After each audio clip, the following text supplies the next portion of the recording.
Occasionally, a game comes out that completely catches you off guard. A game that you have no real expectations for, that you completely fall in love with. Scarlet Nexus is one of those games for me. After a slow start, Scarlet Nexus rapidly started to grow on me, and by the time I'd finished my first playthrough, it had become one of my favourite games of 2021, thanks to its phenomenal combat mechanics, creative enemy designs, and gorgeous anime aesthetic. In Scarlet Nexus, you have two playable characters to choose from, Yuito and Kasane, and while they both play quite similarly, they have separate stories that allow you to see the events of Scarlet Nexus from dueling perspectives. And at several points, their paths diverge, so you'll need to play through Scarlet Nexus with both characters to experience the whole story. Though you'll see a lot of the same enemies and environments in both Kasane and Yuito's stories, so don't expect a drastically different gameplay experience between the two. I played through Yuito's story first, and it took me 24 hours to complete. By the time I'd finished Kasane's story as well, and gotten the Platinum Trophy, I was at just over 50 hours all up, so Scarlet Nexus is a fairly sizable experience. Scarlet Nexus takes place in a world where the vast majority of humans have manifested psychokinetic abilities like telekinesis, telepathy, and clairvoyance. In fact, only 0.1% of the population don't have powers, and they're referred to as inept or duds. Not long after humans developed these abilities, brain-eating monsters called Others appeared. Because of this, an organisation known as the OSF, the Other Suppression Force, was formed. And both Yuito and Kasane are members of the OSF, dedicating their lives to protecting the world from others. Scarlet Nexus is at its core an action RPG, and its combat mechanics are where it really excels. Though this shouldn't come as too much of a surprise, as it did have some noteworthy talent helping to develop it, with both its producer and director having experience working on action RPGs, as they both previously worked on the Tales franchise.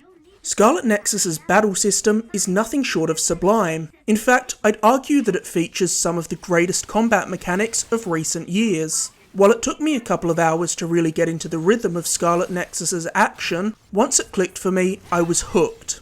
The battles in Scarlet Nexus almost feel like if you combined a character action game like Bayonetta or Devil May Cry with Control. You're constantly juggling weapon-based combo attacks with Yuito or Kasane's telekinesis, which allows them to pick up objects in the environment and fling them at enemies. Slowly whittling away at an enemy's health with melee attacks before finishing them off by throwing a car straight into them is so satisfying, as is ripping a chandelier from the roof of a building only to turn it into a giant spinning top that you use to send countless enemies flying.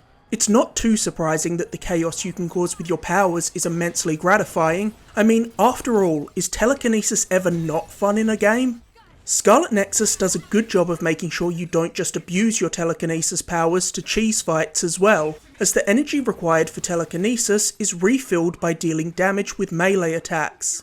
This forces you to constantly be up close and personal with enemies. Enemies also have a stagger gauge, almost like what you'd find in a Souls game, and if you can fully deplete this, you'll be able to quickly take them down with a flashy finishing move known as a Brain Crush. Each type of Other in Scarlet Nexus has a light bulb in part of their body, which serves as their weak point, and your Brain Crush ability allows Kasane or Yuito to pull out and crush this light bulb, killing them instantly. As you kill enemies, you'll slowly fill in two bars. One is your brain drive meter, which when full automatically activates and puts Yuito or Kasane into a state of increased focus, giving you various buffs like increased attack, movement and psychokinesis speed. The other meter you're working towards allows you to activate the brain field, which is basically your ultimate attack. Once this ability is available, you activate it by pressing both thumbsticks simultaneously. You'll then drag your enemies into the brain field, a metaphysical world where you can deal substantially more damage. However, staying in the brain field for too long will kill you, so once you enter the brain field, a timer will appear counting down how long you can stay there, and you'll have to manually deactivate this power by pressing both sticks again before the timer runs out, or it's game over. Throughout Scarlet Nexus, you'll even encounter a few enemies that can drag you into the brain field. When this happens, you'll be susceptible to their more powerful attacks and forced to play far more defensively than you normally would. Where the combat of Scarlet Nexus gets really interesting is in its party system.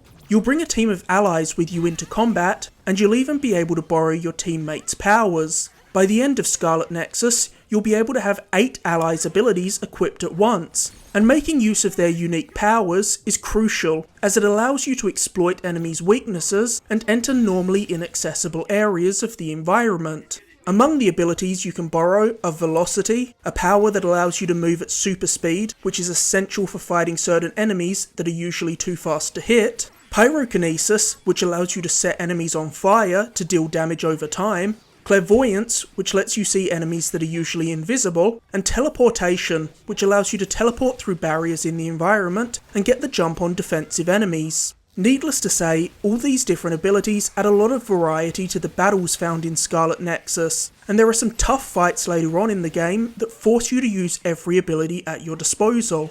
This focus on your allies' abilities means that you can't just button mash your way through fights, as you're constantly encountering different enemy types that require certain abilities to best them. As Scarlet Nexus is an action RPG, it naturally sees your character leveling up and acquiring points to spend on the game's skill tree, the brain map. And the combat of Scarlet Nexus only continues to get deeper and more interesting as you explore the different abilities found in the skill tree. You can also purchase and craft new gear and weapons to improve your character's abilities. New weapons boost your attack output, and you can equip your team with an assortment of different plugins that offer perks like extra health and increased damage. There's also a staggeringly large amount of cosmetic items if you're looking to customize the cast's appearances. Between story chapters, you have downtime that you spend with your allies. You can use this time to get to know your allies better and give them gifts to increase your bond level with them. Think of this as a simplified version of Persona's social link system. Improving your bond level with an ally will in turn strengthen their abilities in combat. When you hit certain points in the story, you'll be able to access different team members' bond episodes. These allow you to spend one-on-one time with them and get to know them better. And once you reach a certain bond episode with each character, you'll be able to go out on a specific mission with them, almost like how you have the loyalty missions in Mass Effect 2, though these missions in Scarlet Nexus are certainly nowhere near as compelling as Mass Effect's missions. A nice touch in Scarlet Nexus is that the characters will actually display the gifts you give them in the hideout, so you'll gradually see your home base fill up with all sorts of different gifts as the game goes on. The aspect of Scarlet Nexus that piqued my interest immediately and drew me to the game when it was announced was its stylish visuals and incredible creature design. While Scarlet Nexus is by no means a graphical showcase for the new consoles, it still looks crisp and runs flawlessly. The character designs are one of the greatest strengths of Scarlet Nexus. I particularly like the designs of the protagonists Yuito and Kasane, and the brain-devouring others have extremely unique and creative designs. I have no idea how a character designer comes up with these kind of creatures. These enemies are blends of human parts, mechanical objects, animals, and plants, and I've never seen anything like them before. Scarlet Nexus easily has some of the most memorable creature design in recent memory. One element of Scarlet Nexus that serves as a reminder that it didn't necessarily have the biggest budget is its cutscenes. Cutscenes alternate between real in-engine cutscenes and comic book-like cutscenes where you're just seeing still images of the characters with VO over them, and at most you'll maybe see a character's mouth moving. The way the game switches between these two drastically different styles of cutscenes on the fly can be pretty jarring, but it's understandable why they needed to do this because Scarlet Nexus has a ridiculous amount of story, so it would be extremely difficult to animate all of it. Of the roughly 25 hours it takes to finish Scarlet Nexus, I feel like almost 10 hours must be cutscenes. While the gameplay of Scarlet Nexus is stellar, its story is where the game stumbles. To put it bluntly, the story of Scarlet Nexus is a mess. It's massively convoluted and continues to escalate in the most absurd ways as the game goes on. The story completely loses the plot at a certain point, and it goes in some truly bonkers directions. It feels like Scarlet Nexus is trying to constantly catch you off guard by throwing unexpected twists at you, but these constant twists and turns just leave the game feeling incoherent. Some of the cutscenes are also extremely long, and they're often used to deliver ridiculous exposition dumps through clunky dialogue. And clunky might be an understatement. The writing in Scarlet Nexus is very tropey and melodramatic, and conversations often feel like they've been ripped straight out of a bad anime. It's almost comical how lazily some of the exposition is given, with characters just ranting about the protagonist's entire history and lineage in an extremely unnatural feeling way. While the overarching story is quite bad, there are a couple of bright spots in it, namely the protagonists. I liked Kasane a lot. She's by far the most interesting character in the game, and I was intrigued by the mystery surrounding her. The same goes for Yuito. I think his backstory that unfolds over the course of the game is fairly compelling, and I did enjoy some of the reveals about both him and his abilities. Unfortunately, while these two characters are great, a lot of the other cast members just didn't connect with me, and in all honesty, the vast majority of teammates left me feeling very little about them. They were kind of just there. For every character I liked in Scarlet Nexus, there were two more that I was completely apathetic towards. I think that this game including a bond system really does hurt it to a degree, because it makes it hard to separate it from other games like Persona that do it so much better. When I think about the casts of the Persona games, I immediately remember how invested I was in nearly every single character, and that's far from the case in Scarlet Nexus. However, if the story does resonate with you, there's certainly a lot of it for you to enjoy, between the core narrative and Bond episodes. There's even optional texts between missions if you want to talk with the cast more.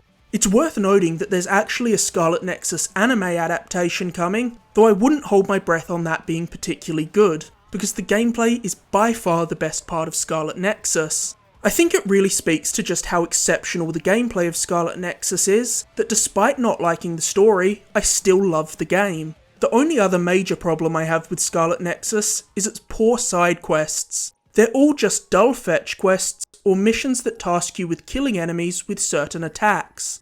These kinds of tedious side missions are especially disappointing to see in a game that's so creative in nearly every other area. The fast and energetic music of Scarlet Nexus is another highlight, and it complements the game's over-the-top action beautifully. Scarlet Nexus is such a pleasant surprise. While I wish its story was better, its spectacular combat, sleek art style, and creative enemy designs easily allow Scarlet Nexus to overcome its shortcomings. Thanks for watching. If you enjoyed this video, be sure to like, subscribe, or leave a comment. You can also find countless other videos on my channel, including my recent reviews of Mario Golf Super Rush and Ratchet and Clank Rift Apart. And be sure to stay tuned for my upcoming videos, where I'll be taking a look at the most exciting games releasing in August and reviewing Death's Door.